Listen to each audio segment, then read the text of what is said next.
Magandang araw mga bata! Tayo ay magsanay pumasa ng mga salitang may dalawang pantig gamit ang mga patinig na a, e, i, o, u. Basahin natin muli.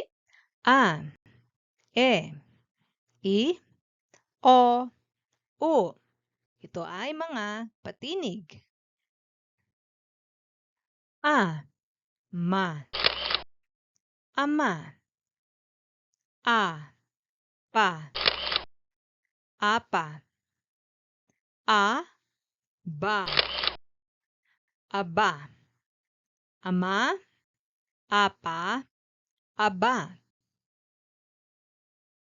A, wa, awa, a, raw, araw, a, sin, asin, awa, araw, asin.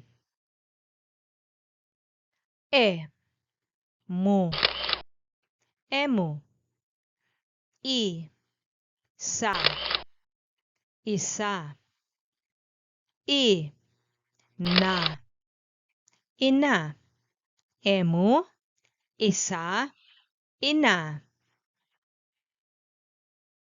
I, kaw, ikaw, i, law, ilaw, i, ta, ita, ikaw, ilaw, ita.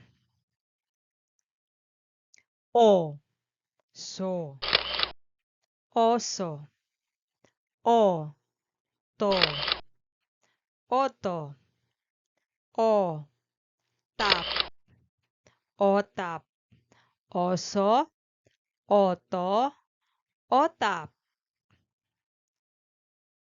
U, sa, usa, u, lap, ulap, u, lan, ulan, usa, ulap, ulan. U, nan, unan, u, lam, ulam, u, haw, uhaw, unan, ulam, uhaw. Mahusay mga bata!